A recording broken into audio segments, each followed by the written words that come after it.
আলে বন্ধুরা, আমি শাকগর্নিল। এখন আমি করব বিক্রম চ্যাটার্জি এবং সোহিনী অভিনীত, দিব্য চ্যাটার্জি পরিচালিত আপকামিং বাংলা সিনেমা অমর সঙ্গীত ট্রেলার রিভিউ। ট্রেলারটা খানিকক্ষণ আগে মেকারদের তরফ থেকে অফিসিয়ালি ড্রপ করা হয়েছে। এখন কেমন হলো এই ট্রেলারটার ভালো দিক খারাপ দিক নিয়ে আলোচনা করবো আজকের এই ভিডিওতে।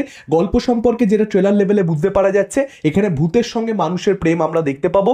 বিক্রম চ্যাটার্জির ক্যারেক্টারের সঙ্গে সোহিনীর প্রেম, কিন্তু সোহিনী এখানে হচ্ছে ভূত। এবার এই কনসেপ্টে আমরা ছবি দেখতে পেয়েছি, ধরুন স্ত্রী টু, সেটা তো আমরা ভূতের সঙ্গে মানুষের প্রেমই দেখতে পাই। রাজকুমার রাওয়ের ক্যারেক্টার আর শ্রদ্ধা কাপুরের ক্যারেক্টার, সেটা কিন্তু ভূতের সঙ্গে মানুষের প্রেমী এবং রেস্ট ইন প্রেম ওয়েব সিরিজটা আমাদের বাংলাতে হয়ে গেছে।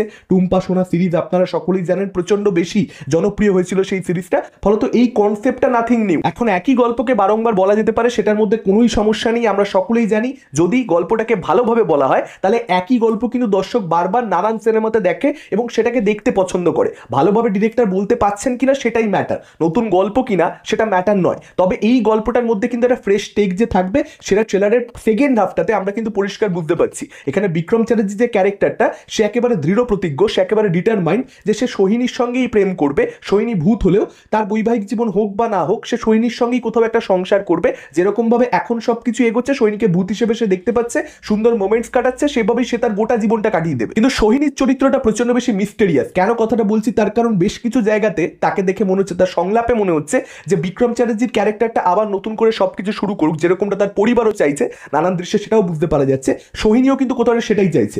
বিক্রম চ্যাটার্জির ক্যারেক্টার কিছুতেই সেটা মানতে চাইছে না। বিক্রম চ্যাটার্জি ক্যারেক্টার একেবারেই নারাজ। কিন্তু আমরা দেখতে পাচ্ছি যে গল্পে এরকম কিছু জায়গা আসবে যেখানে বিক্রম চ্যাটার্জির ক্যারেক্টারটা নানান মেয়েদেরকে হয়তো সে ডেট করবে। এবার এই ক্যারেক্টারটা যখন ডেট করছে, যখন একটা মেয়েকে সে কিস করছে, তখন সোহিনীর ক্যারেক্টারটার একটা এক্সপ্রেশন, একটা আপনারা দেখবেন রিয়াকশন শট রাখা হয়েছে, যেখানে কিন্তু সোহিনীর ক্যারেক্টারটা যে লুকটা, যে এক্সপ্রেশনটা, সেটা কিন্তু পরিষ্কার বুঝতে পারা যাচ্ছে জেলাসির এক্সপ্রেশন। কোথাও একটা সে কিন্তু কিস করছে বিক্রম, এটা দেখে খুব একটা খুশি হচ্ছে না। এবং ট্রেলারের মধ্যে বেশ কিছু সংলাপ এরকম রাখা হয়েছে যেখানে আমরা দেখতে পাচ্ছি কিউ একটা ক্যারেক্টার প্লে করেছে। সেই ক্যারেক্টারটা এখানে পরিষ্কার বলছে নিজের প্রিয় মানুষের ভূত একজন দুটো সময় দেখতে পায়, একটা হচ্ছে ক্রাইসিস হওয়ার ঠিক পরের মোমেন্টে, অথবা কোনো বিপদ আসার ঠিক আগে। এবং দেখবেন আরেকটা চরিত্রকে আমরা বলতে শুনছি, তোমার সামনে ঘোর বিপদ, এরকম একটা সংলাপ রয়েছে।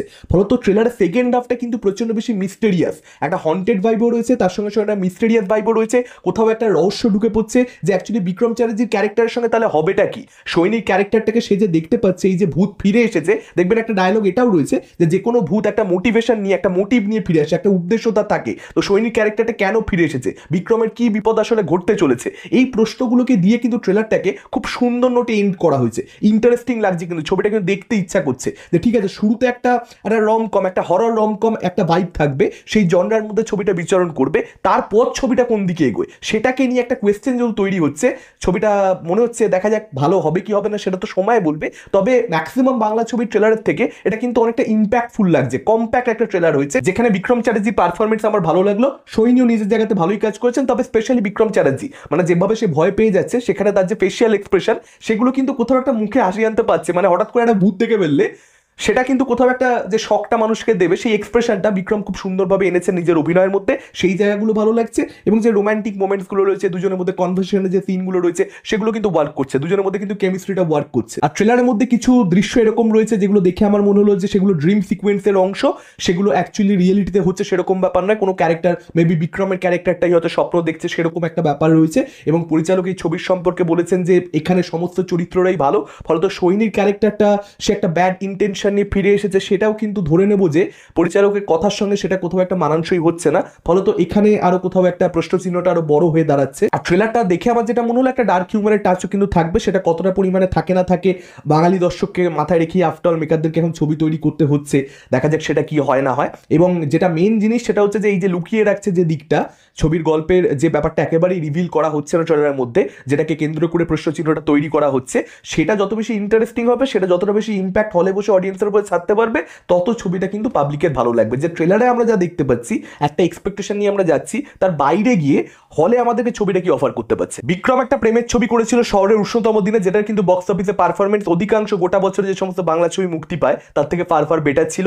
পারিয়া ছবিটাকে নিয়ে একটা হাইপ ছিল, সরস্বতী পুজোর উইকেন্ডেই সেই ছবিটা মুক্তি পেয়েছিল, আমার এখনো মনে আছে। সেই একই উইকেন্ডে বিক্রম কিন্তু এবার একটা প্রেমের ছবি নিয়ে আসছে। রিলিজ ডেটটাও কিন্তু একদম ছবিটার যেটা বিষয়বস্তু সেই অনুযায়ী পারফেক্ট। তো দেখা যাক যে এই ছবিটা মুভিটা বক্স অফিসে পারফরমেন্স দেয় কিনা, বিক্রম একটা বড়সড় হিট পায় কিনা। তার কেরিয়ারে কিন্তু একটা বড়সড় হিট দরকার, এটাকে নিয়ে আমি বহুদিন ধরেই কথা বলছি। এখন প্রথমবার বলছি এরকম ব্যাপার নয়, এবং ট্রেলারটা ইমপ্রেসিভ লাগছে।